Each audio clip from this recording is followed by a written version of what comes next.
जय श्री राधे, जय श्री कृष्ण। एक बालक ने प्रश्न किया कि यदि प्रहलाद ने पिता की बात नहीं मानी और ध्रुव ने मानी, तो आप बताइए पिता की बात माननी चाहिए या नहीं माननी चाहिए? हमारा भला किस में है? हम क्या करें? ये प्रश्न मुझसे पूछा, तो आपका जवाब क्या होता?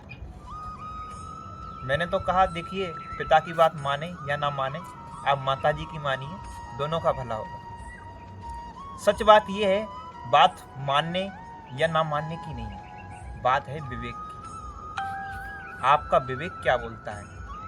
क्योंकि परिस्थितियां ही व्यक्तित्व का निर्माण करती हैं, इसीलिए विवेक सबसे बड़ी आवश्यकता और मूलभूत विशेषता है।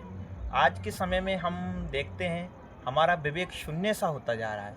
कहीं ना कहीं आपसे कहा जाए, हमसे कहते हैं हम आज्ञाकारी बने, तो क्या हम आज्ञाकारी बने? सभी की आज्ञा का पालन करें, आज्ञा का माने? क्यों माने? आप आज्ञाकारी मत बनिए, विवेकी बनिए। क्योंकि राम जी, एक विचार है मेरे मन में बहुत समय से है कि यदि राम जी आज्ञाकारी थे तो पिताजी ने तो कहा रुक जाओ, माँ ने कहा जाओ, तो चलो माँ की बात मानी। और यदि बाद में गुरु ने भी मनाने के लिए गए, भाई भी गए, माँ भी गई, जब नहीं आए, क्यों नहीं आए? जब तो सभी ने बात कह दी थी ना, पिता ने तो कह दिया तुम मत जाओ, माँ ने कहा गए, अब माँ भी कह रही है आ जाओ, फिर भी क्यों नहीं आ रहे? क्यों? क्योंकि राम जी विवेकी थे। आज्ञा का हम कहाँ निर्वहन करें? सबसे बड़ी बात यह है, तो हमारा विवेक शून्य ना हो, ये सबसे महत्वपूर्ण है। इसलिए आप विवेकी बनिए, समझदार बनिए, अपने निर्णयों को समझिए, जानिए, उस पर चिंतन कीजिए, उसके बाद कोई व्यवहार उत्तीर्ण कीजिए। और ये सब हमें प्राप्त हो सकता है धर्म से।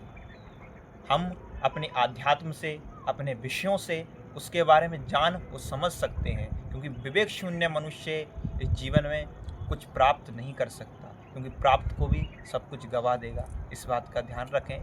तो ये प्रश्न था जब मैं करीबन सोल्शन मोड़क कथा कर रहा था, उस समय एक बालक ने यही प्रश्न मुझसे पूछा था। उस समय भी मैंने यही जवाब दिया, पर इसमें मैंने विवेक को विशेष इस समय महत्व समझ पाया हूँ, क्योंकि विवेक के बिना आप जीवन में कुछ प्राप्त नहीं कर सकते। इसलिए विवेकी बनिए और समझदार बनिए। और रही बात आज्ञा की, तो ये तो आपके ऊपर निर्भर करता है। जय श्री राधे, जय श्री कृष्ण।